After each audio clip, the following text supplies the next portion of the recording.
Jangan money politik. Kalau dia pakai duit, belum duduk aja udah pakai duit haram. Kalau dia duduk, dia akan mengembalikan duit haram. Haram pemimpin haram kita dudukkan. Betul? Kalau bapak ibu sudah dipaksanya bersumpah, ku kasih duit 500.000, kau bersumpah, sumpah aja. Wallahi, tallahi, billahi. Habis itu puasa 3 hari. Setuju? Setuju semua.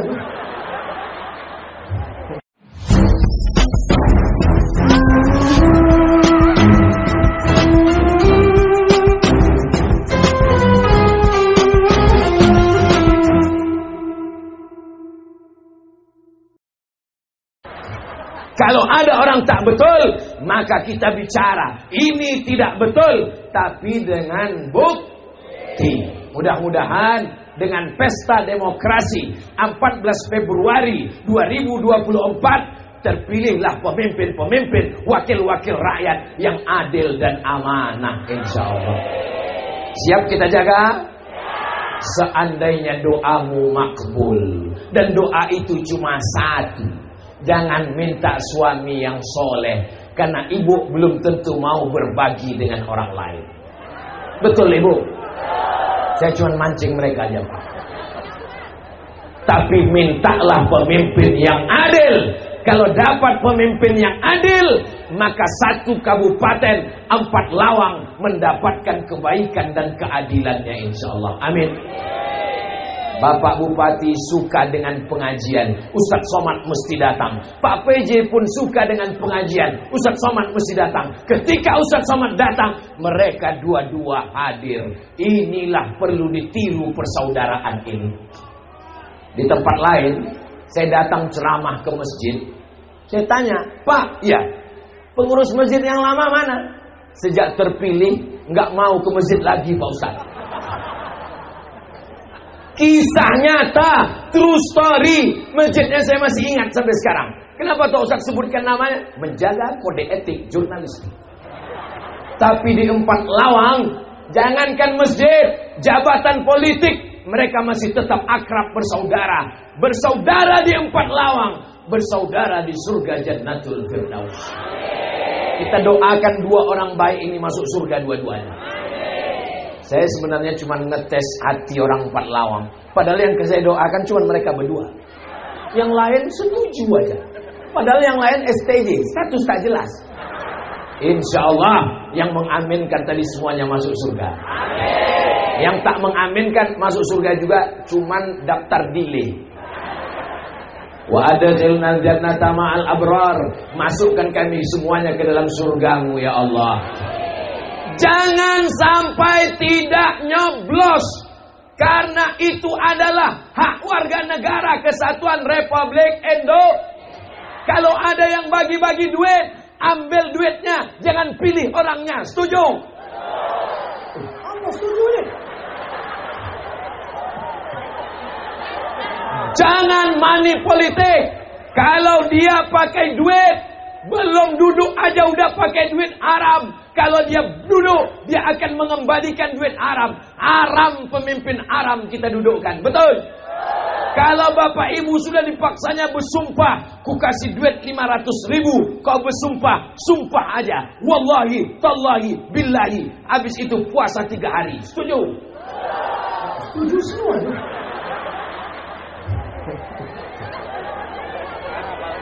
Kalau dia bagi duit, dia memaksa, diambilnya fotokopi KTP, lapor ke Pak Kapolres. Setuju? Ambil dulu duitnya, baru lapor. Ini orang-orang jujur semua. Apapun kata saya, setuju aja. Entah karena kepanasan, wallahu a'lam. Ini kalau ditengok-tengok tenda ini, saya lama juga. Gimana orang ini mendesain tenda? Mestinya tenda ini kan di depan gitu kan.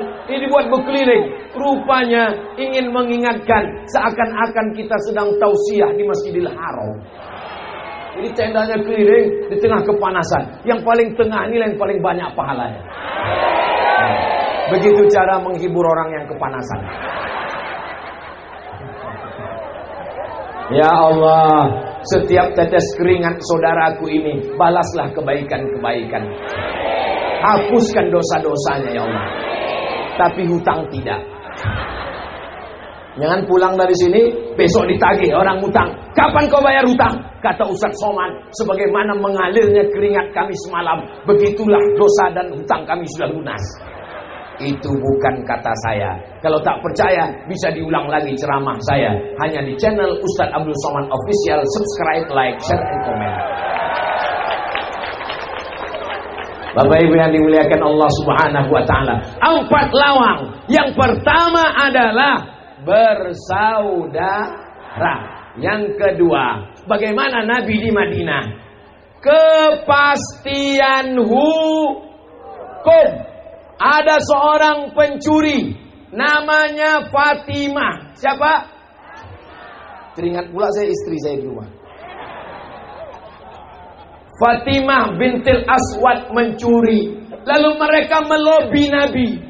Bagaimana kalau dia jangan dipotong tangannya? Karena dia anak kepala suku. Malu kalau potong tangan. Nabi marah. Apa kata Nabi? Inna ahlaka man kana qablakum. Orang-orang sebelum kamu dibinasakan Allah gara-gara ini.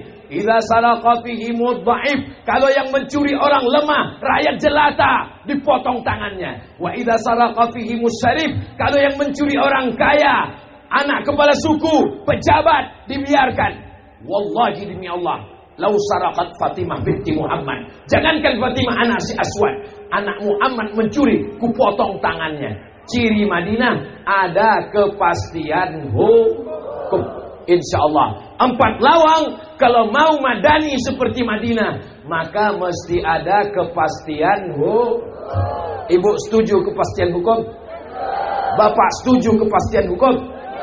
Kalau bapak ditangkap mencuri brondol, janganlah gitu Pak Ustaz. Mudah-mudahan bapak-bapak semuanya tidak ada yang mencuri. Amin. Andai ada yang pakai narkoba, ditangkap, dihukum mati. Setuju? Saya tanya sekali lagi, pecandu narkoba, pengedar narkoba, sabu-sabu, pil anjing gila, lem kambing, tertangkap, tidak hanya sekedar dipenjara, ditembak mati. Setuju? Siap ditegakkan? Wahai bapak-bapak anggota Dewan DPR RI, dengarlah aspirasi masyarakat 4 lawang. Mereka mau menjaga anak-anak mereka dari narkoba. Nanti kalau ada yang ditembak mati, maka matinya mati syahid.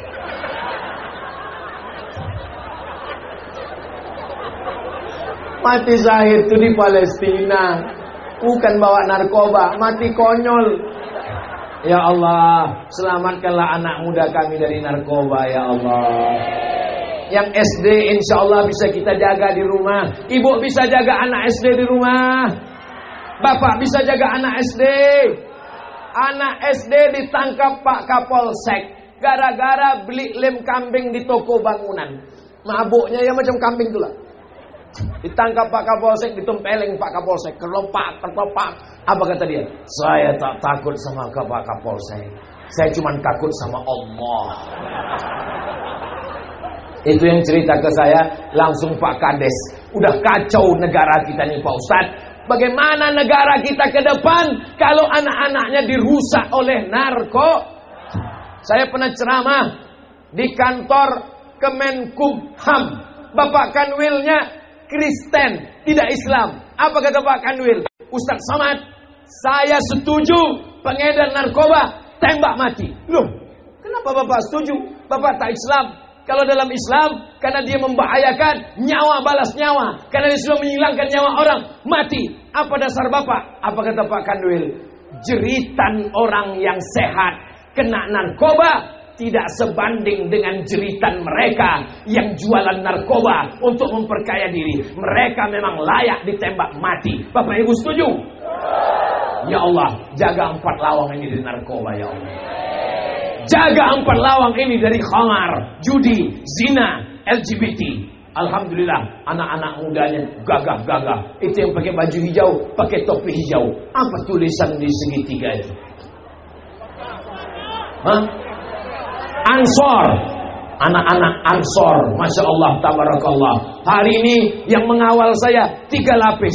Lapisan pertama TNI, lapisan kedua Polri, lapisan ketiga Satpol PP, lapisan keempat Banser dan Ansor. Allahu Akbar. Kalau anak-anak muda kita ini dididik dengan baik, militan, insya Allah selamat dari zina, selamat dari prostitusi, selamat dari narkoba, selamat dari judi. Dulu orang kalau mau main judi panggil tetangga, betul? Nah, yang bilang betul ini pernah main nampaknya. Sekarang di dalam rumah dikunci, di dalam kamar dikunci, di dalam toilet dikunci, bisa main judi. Namanya judi. Oh, tahu semua nih. Curiga pula saya.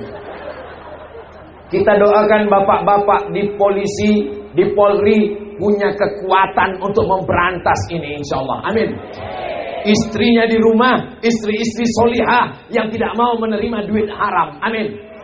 Pulang Pak pejabat ke rumah, apa kata dia ke istrinya? Istriku, tadi ada orang judi online bawa duit 1 koper, mau meminta izin. Kata saya tidak mau bawa duit 1 koper. Saya tidak mau kasih anak bini saya makan haram. Maka suami seperti ini adalah suami yang bertakwa. Wah, dulu begitu. Dulu suami yang begini disebut bertakwa. Sekarang kalau dia cerita ke istrinya, kata istrinya, suami bodoh.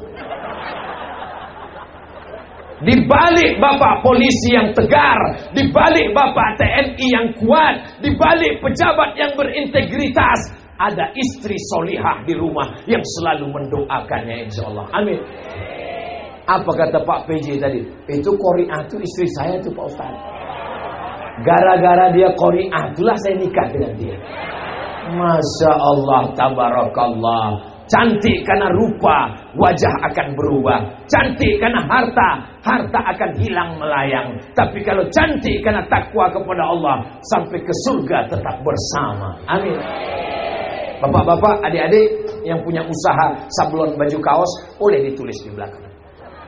Cantik karena rupa akan terbang melayang. Cantik karena harta akan hilang. Cantik karena Allah, itu yang kekal abadi hingga ke surga. Tapi baju kaosnya jangan dipakai sholat Jumat. Nanti orang nengok di belakang.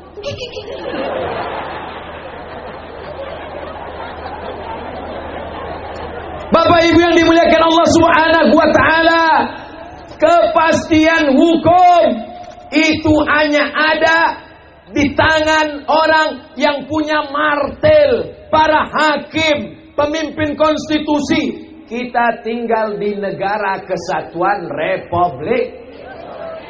Apakah kita pakai sistem kerajaan Sriwijaya? Tidak. Kita tidak pakai raja, tapi kita pakai sistem demokrasi. Dalam demokrasi, orang dipilih, anggota dewan dipilih, anggota DPD dipilih. Siapa yang memilih mereka? Rakyat. Kalau begitu kekuasaan tertinggi negara ini di tangan siapa? Siap memilih orang yang baik untuk mengeluarkan perda, peraturan daerah. Bapak polisi tidak bisa menangkap orang yang jualan khamar di pinggir jalan. Kalau ada orang jualan khamar pinggir jalan, bisa tak ditangkap? Nggak bisa. Nggak bisa, guys. Kenapa nggak bisa? Karena mesti ada payung hukum.